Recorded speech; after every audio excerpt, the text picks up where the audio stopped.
Welcome to the One Gang Worldwide podcast, your ultimate ride into the world of motorcycles. Visit cyclesworldwide.com where we offer a completely free marketplace for everything motorcycles.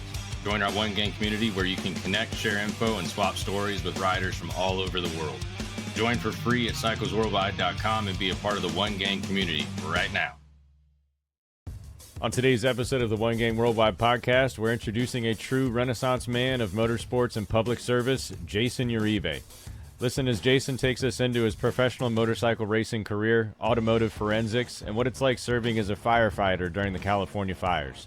Jayson embodies dedication and versatility, and at such a young age, he is always looking for his next challenge. So get ready for a great episode with Jayson, right here on the One Gang podcast. It's just being really, really good at the basics and making sure you know when and where to apply them. That's really that mentality I take from firefighting, racing, my company, whatever it might be, and that's like my motto. That's what I live by. Hey, One Gang, if you enjoy the podcast, please don't forget to like, comment, and subscribe. You can turn notifications on to hear when new episodes are dropped, too. Any of your engagement supports the show and helps us book great guests and keeps us going. If you or a friend would make a great guest, hit us up at cyclesworldwide.com or drop a comment. Thank you guys so much. One Gang Worldwide podcast, brought to you by Keyboard Motorcycle Shipping. Since 1978, Keyboard Motorcycle Shipping has been the trusted name in transporting motorcycles safely across the country. With custom-designed pallets and air ride trailers, your bike is secure and protected every step of the way. By choosing Keyboard Motorcycle Shipping, you're supporting a dedicated small business that prioritizes quality and customer satisfaction. Ship with a peace of mind, knowing your motorcycle is in expert hands. Please visit shippingmymotorcycle.com. That's shippingmymotorcycle.com. And now, back to our show. What's up, One Gang? Welcome to the show. We got an awesome show for you today. A young man out of California, Jayson Uribe. He's got a great story to tell. So why don't we just dive into it? Welcome to the show, buddy. Thank you so much for taking the time. Thanks for having me, guys. I appreciate it. Definitely. We're happy you're joining us, and we're definitely appreciative and looking forward to this. So let's start. You grew up in Napa, right? And so wondering, what was your childhood like, and how did that environment shape you at a young age? Yeah, so grew up in Napa County, California, and pretty much everything since like 4 years old up until now is just me growing up in and around the area. The wine industry is super prevalent there. It's really well known for its grapes and vines and all that fun stuff. So that's kind of what got me into the electrical side of my life. I work as an electrical contractor with my own C10 license and all that stuff. I do electrical work around the county. But aside from that, the actual Napa County area, there's a lot to do, but for motorcycles, it's not the greatest place to be. So I end up spending a lot of time actually traveling outwards to go find tracks and stuff. Right on. You started riding motorcycles at 4 years old, you were saying. Share what drew you to that at such a young age, and what were those early days like for you, and who introduced you to the motorcycle world? Yeah, so funny enough, in Napa County, there are a few really fast motorcycle riders. There's Wyatt Ferris, Brian Bartlow, there's Brian Perriott as well. And Brian Perriott, the last one I mentioned, is actually the guy that got me into motorcycling. He has a little flat track type deal at his house, like a big dirt oval. And I went to go watch him ride there one day because it's just down the road from where I live. And I was like, man, that's it. That's what I want to do. And he actually is the one that taught me how to ride in the first place. And ever since then, I've just been hooked. That's cool, man. You were hooked immediately. Is it something that did your parents support it, or were they a little worried? So I got super lucky. Both of my parents actually ride or have ridden in the past. Oh, sweet. Yeah, as soon as we kind of got into the motorcycle realm, everybody was like, let's do it. Let's do it. And I got lucky. I got the lottery on that one. Yeah, that's rare. Cool. Yeah, exactly. So then by the time you were 9, you transitioned into road racing. How did that happen, and what challenges did you face as such a young competitor? Well, at the time, something around 2009, 2008, 2009, in that era, the AMA Professional Racing Series, the minimum age was 16. At least in road racing, the minimum age was 16. So my motivation to get into road racing motorcycles or street going motorcycles wasn't necessarily to go professional and to really take it and make it a career. It was more just to try something new. With motocross, I'd been doing it for a long time. I'd been getting good. I'd been getting contracts, getting sponsorship proposals, but I was starting to get hurt, and my friends were starting to get hurt. Yeah. And like hurt, like paralyzed, broken backs, like the whole nine. Oh. Yeah. I mean, being like 8, 9, 10 years old, I was looking at it and I was like, I don't know if I really want to have that at this age for the rest of my life. So Of just course. Yeah. exactly, yeah. So I decided to look elsewhere. Hopped on an NSR 50, the little not pocket bike, but kind of like mini street bike, and sucked. Mhm. It was horrible on that bike, and then got on a RS 125 and rode the wheels off that bike. I rode that bike for almost 7 years, and that took me around the world and got me Dang. here to where we are. What do you That's think it cool, was about the just sucking on the 50? Do you think it was the fact that it was a 50, or do you think it was you were learning? What was it? How did that transition happen? I would say a little bit of both of what you said. Transitioning more from motocross to street stuff, I had no faith in the street tires for some reason. I remember vividly like looking at the smooth tires and being like, "There's no knobbies on it. How can it grip? That's not This going to isn't work." going to work. So yeah, I mean, I crashed that thing a lot. I kicked it off. I never really got the hang of it. And then as soon as I got on a little bit of a bigger size motorcycle, I'm not really sure what it was, but it just clicked so much easier, and I was able to actually start progressing. And you That's trusted cool, the man. tires at that point. At that point, I trusted the tires. Nice. So you kind of took a pretty bold step at 14, moving to the UK to compete in the British Superbike Motostar class. Take us a little bit into, first of all, what made you decide to go down that road?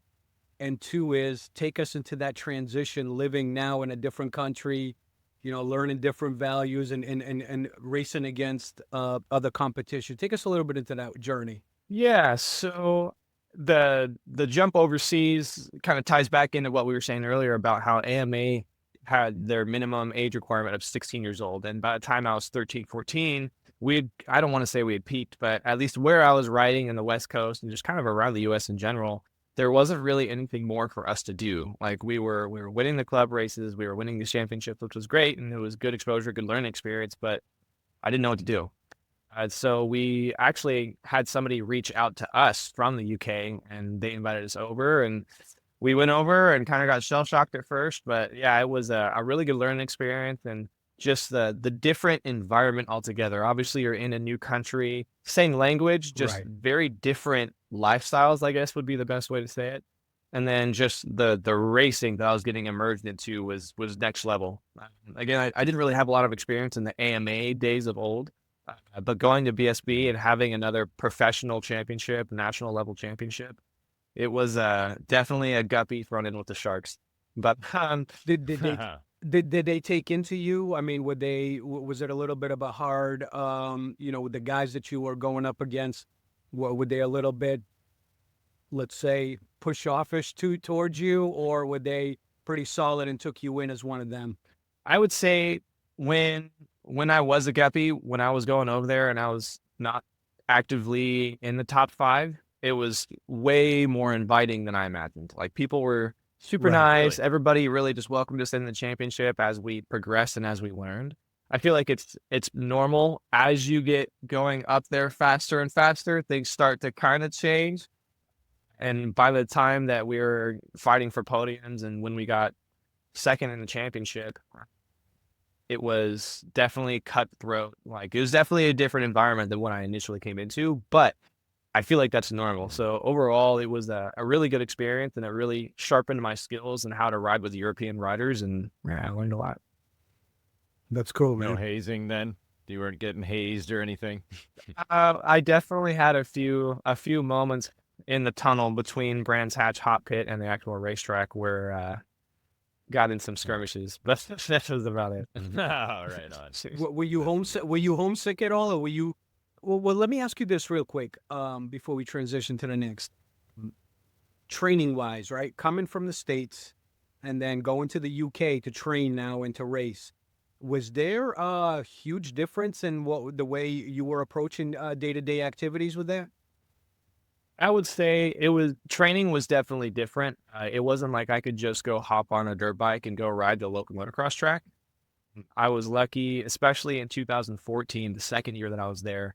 We were racing on an actual race team with their own equipment and with their own bike, but we still had my personal motorcycle that we had brought over from the state. So I used my personal motorcycle for training, for going to track days at Donington Park or Mallory Park, or just random places wherever I could find, and then riding the race bike on the actual weekend. So that was definitely a shift, but you find a way to make it work, I guess is the best way to say. As That's cool. far as just the lifestyle, I mean, kind of like going full circle with what we said, it was definitely different. I think I took a lot of things for granted. Looking back on it now, it was, it was hard, but definitely not as hard as what followed. Right. Yeah. I think it was also my first time living in a city. When I was over there, I lived in Nottingham, which is not a massive city, but it's a city. Coming from a small country town, that was definitely, Right. that was a shell shock. Very But different. exactly, yeah, it was cool. Did you go by yourself? You went by yourself with your race team? So in 2013, 2014, I had my mother with me, and she Okay. really stuck it out. I give her huge props for sticking out that time with me. And then later on, basically after I was about 16, I was doing it on my own. Okay. All right. Cool. Right on. So the question I've been dying to get to, you made history in 2015 by becoming the first American to win in the French Superbike Championship, the Pirelli 600 Cup. What did that mean to you, and how did it shape your career?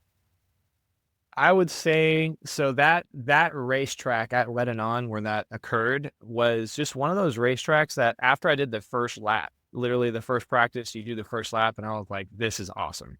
Everything about it, just the bike setup, the track, feeling it. everything. Yeah, exactly. Like you just know, and everything's going the right way. It was like, man, this is going to be a weekend. And after getting that win, it was definitely a confidence booster for sure. And I think a bit of a stamp in my personal notebook of saying that this is possible, sure. and I'm not just here wasting money, wasting time. Like this is real. Yeah. I would say that definitely gave me that motivational push personally to continue that path versus just kind of sit there and be stagnant. Yeah, Are you it's getting paid at validating. this time? No. You're not getting paid. No. Really? So basically, you're getting sponsorship money. Is that what's going on? Like in order for you to be able to have the gear, the racing time, the track time, all that stuff, right? Correct. Yeah, I was really thankful and really lucky to have some good supporters, especially in 2015 when I was in the French Superbike series. I had Motul was my main sponsor. Oh, well, okay. Yeah, between them and Furgon, they were really like Great the sponsor. driving force. Exactly. Yeah, I was super lucky, super thankful for those guys. They're awesome people, and Yeah, that's those are big boys. exactly. Yeah, they are the people that made that year happen. That's how crazy. old were you in 2015? 2015, I was basically 15. 15. Yeah. Let's go. Yeah. Damn, you got a lot going on at a young age. I mean, so let me ask you this. I know Hey guys, the show will be back in 1 minute right after a word from our sponsor. Hey, One Gang, tired of feeling like your butt's taking more of a beating than your bike on those long rides? Introducing Butt Buffer, the ultimate solution to saddle soreness. No ifs, ands, or buts about it. These cushions are made from medical-grade viscoelastic polymer, scientifically crafted to eliminate pressure points and keep your circulation flowing. No more numb nuts or numb butts. And here's the best part. Butt Buffer cushions are made right here in the U.S. for the last 30 years. From Harleys to Hondas, we've got a cushion to fit your ride perfectly. Plus, with styles ranging from sleek pebble polymer to luxurious sheepskin, there's a Butt Buffer for every rider's style. Get your Butt Buffer today at buttbuffer.com. That's buttbuffer.com. Your butt will thank you, and you'll ride longer and happier. We've got your butt covered. know that career-wise things change, and we'll get through that. But at this point, you're 15. You won your first major race as American on international soil. But are you thinking like this is 100% my career going forward? I'll be honest, looking back at my career, I don't think I've ever seen motorcycle racing as this is 100% going to be my entire life. I love motorcycle racing, and I I feel like I've learned enough skills to be good at it. However, Right. there are other things in my life that I've chosen to pursue, like firefighting and the electrical stuff. I love racing. I love riding motorcycles.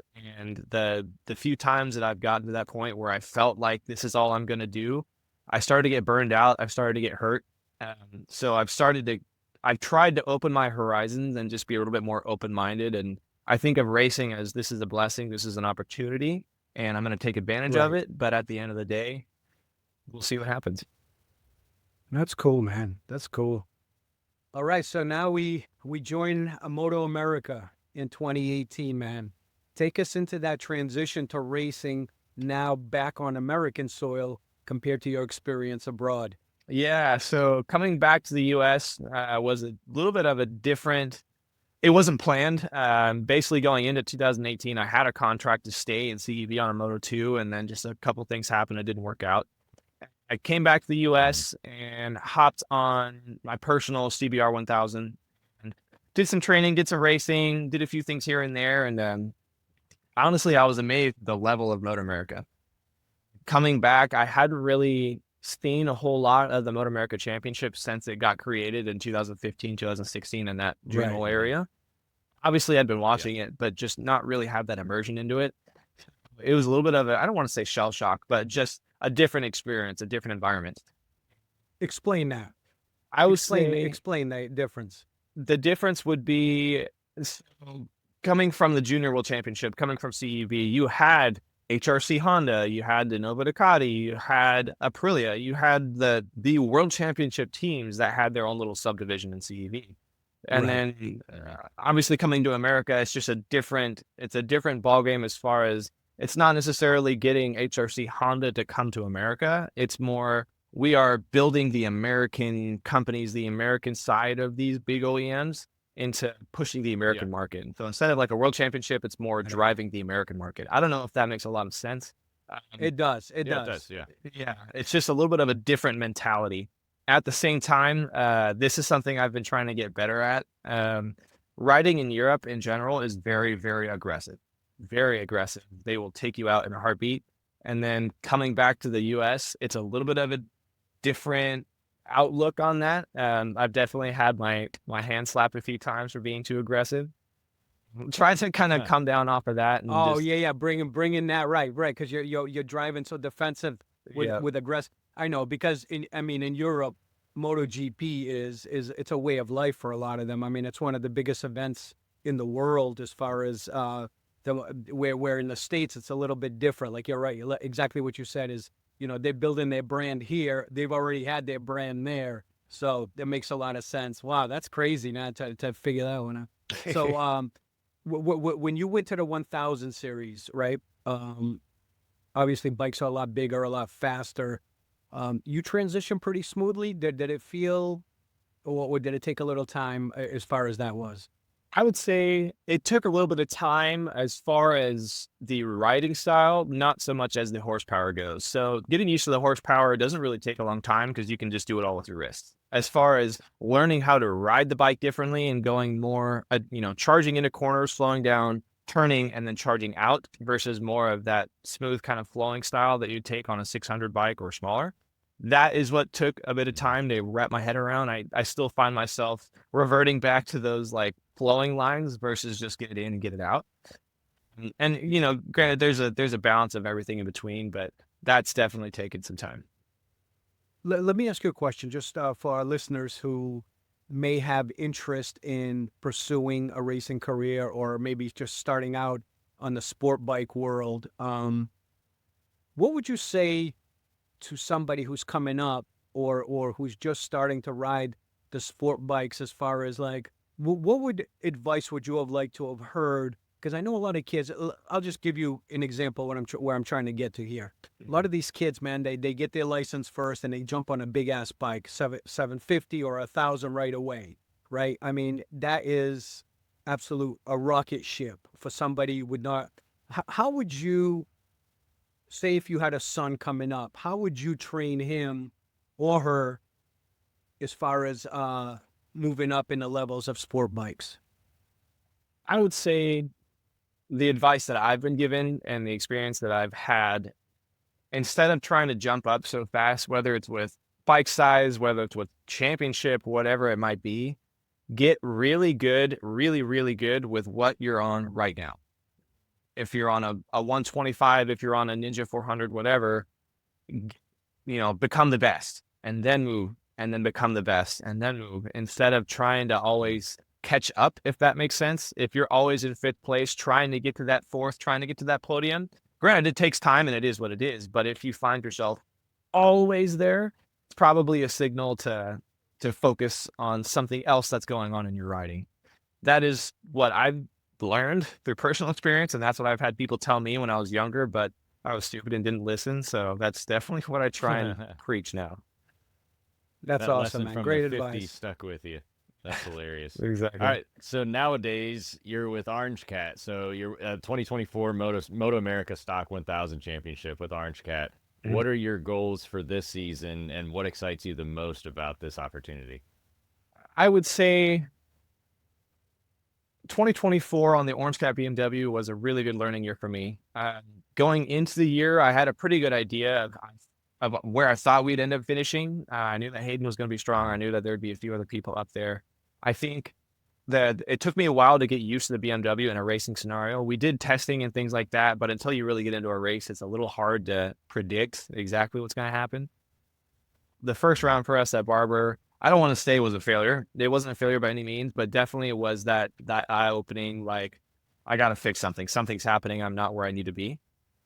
After that, we did some more testing, and just through my thought process, started to figure out how to ride the motorcycle, and that's when we started to actually get up there on the podiums and start getting those race wins and stuff. Moving on to 2025, my biggest thing is just making sure that I can be as competitive as possible, whether it's with racing, whether it's with winning races, or whether it's with physical fitness, whether it's with mental strength, whatever it might be. My biggest goal, wherever that ends up being, is to be the best. I know there's going to be more people fighting for the championship. There's going to be faster riders. The lap times are only going to get faster. But my main goal for the entire year in 2025 is to be the best. However I can do that is what I'm going to do. Gotcha. Right on. Gotcha. Wow. When you're That's talking cool. about competing with these other guys, is there anybody that you feel gives you a run for your money, or that you're chasing outside of Hayden Gillum? And then are you like to have a competitive friendship with those guys, or is it just strictly business? I would say, at least for me, I think it's It's important an indicting to. question. I find it important to at least be friendly with the people that I'm racing against. Hayden in 2024 was my rabbit, so to say, the one I was always chasing. I feel everybody was. Chasing you. Yeah, moving on, people like Andrew Lee, Nolan Lampkin, and Travis Wyman, who was my teammate last year. Obviously, Hayden. There are a few names that I can't publicly say yet because they haven't made announcements, but I know that they'll be there. I'm friendly with all of those people. There's that friendly competition side of it, but we're not out stabbing each other's tires in the back. So Okay, Right, cool. right. Yeah, right on. That's cool. So are you training now at this moment in time for the season? So what kind of work are you putting in? Well, what's your training schedule like just for the racing part? Yeah, my training schedule consists of a lot of cardio and wearing heart rate monitors and just kind of monitoring my own fitness throughout different activities, whether it's motocross or road racing. I've found kind of those peaks and valleys of where I need to work on, and for myself. So that's really 99% cardio, is making sure I really am physically fit with my heart and with my lungs to be able to sustain 185 BPM for 45 minutes. That's really my goal. Doing that, running, motocross, steps with the fire department. I do a lot of stair training, whether it's with weights or without weights.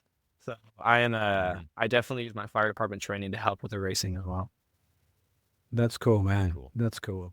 So in addition to your racing, you dedicated yourself to firefighting, as you mentioned earlier. Even earned Firefighter of the Year in 2020, which is cool. Congratulations. That's a huge thing in California because obviously, the world knows what's going on in California. What led you to pursue that path? And how do you balance the the demands of being a professional racer, and then in addition, being a professional firefighter?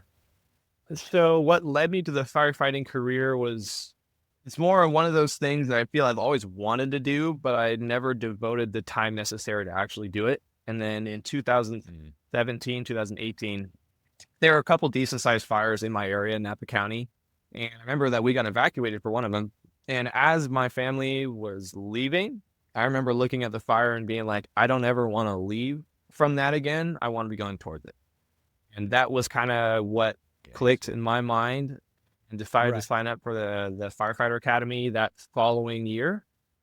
And went through the academy, got on a station, and here we are.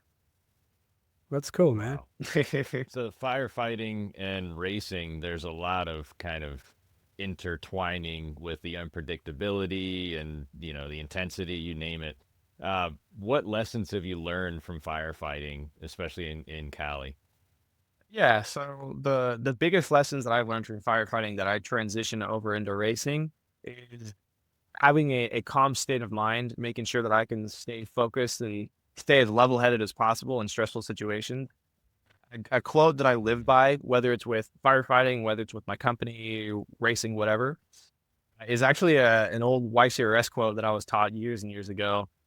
It basically goes, perfect execution of fundamentals under stress. And it's a little bit of an open-ended statement. And I kind of use that in different ways in different areas of my life. But my biggest thing that I take away from that is, at the end of the day, if I'm trying to be the best racer, the best firefighter, there's not a special, secret sock. There's no secret meal. There's no magic bullets. Right. It's just being really, really good at the basics and making sure you know when and where to apply them.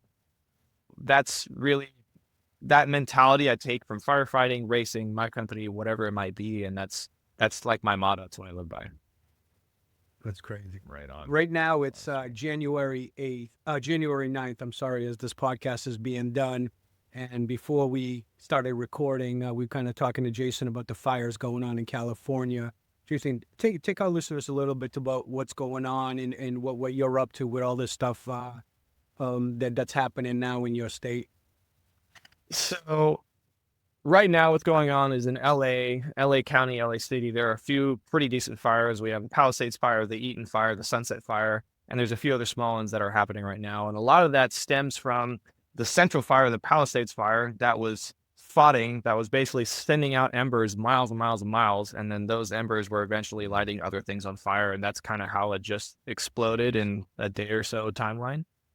And it's been very difficult to fight. I just came from from the Palisades Fire to do a little bit of coverage the other day. And the terrain and just the severe wind that we have with the Santa Ana winds coming up, or at least coming through at the time, it was rough. It was very hard to predict exactly what the fire was going to do next, which in firefighting, that's your lifeline. You need to know, kind of like in football, you need to know where you're throwing, not where you're at, so to say. And that was almost impossible to do with the winds changing every 5 minutes. So that's why it's been so hard to contain. That's why there's been, at least on the inner fire department side of things, there's been chaos. Not that it's anybody's fault in particular. It's just that the conditions are always changing. So we're always having to adapt the plan.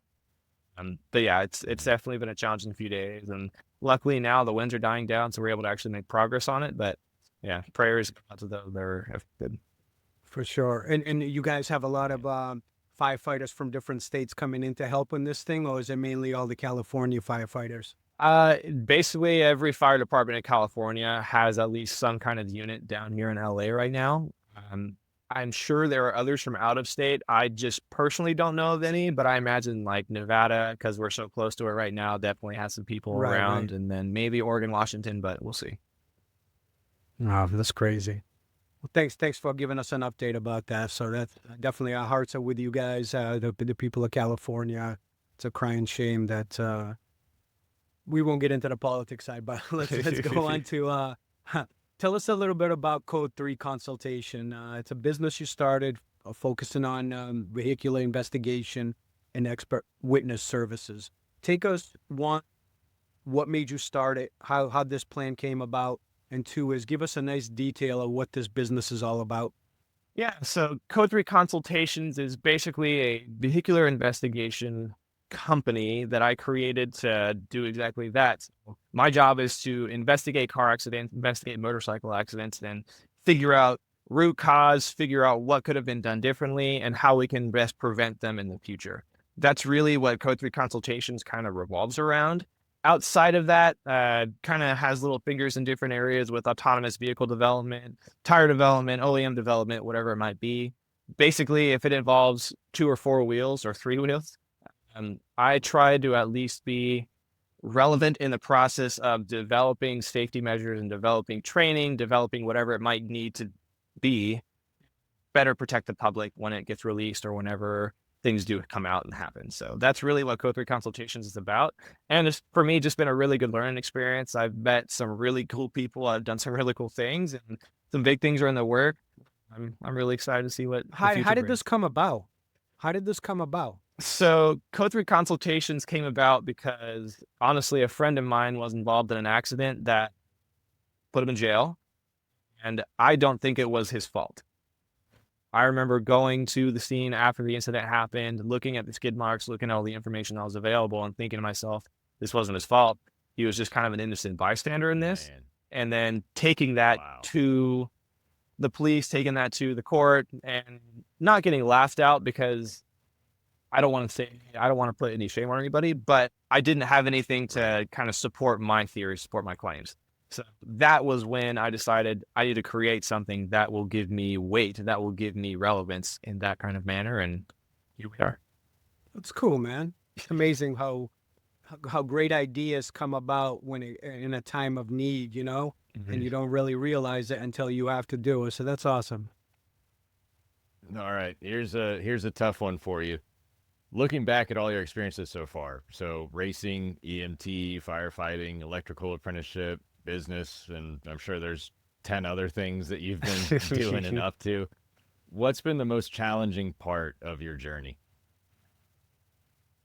Oh, that is a great question. I would say the most challenging part of the journey overall would be, I think finances is always going to be a big part of racing, big part of life. It's always going to be hard to kind of juggle finances, but at the end of the day, it's making sure that I don't shortcut other people in pursuing my passion, which might be a little bit of a convoluted answer, but what I mean by that is more, I started seeing my family devote absolutely everything to my racing career, which I'm super thankful for. But once I started realizing that that was affecting them, that was affecting others than just me, that was a mental shift in my life, as far as that's when I stopped relying so much on family and started trying to do everything I possibly could to either fund it myself or to create those funds somewhere else.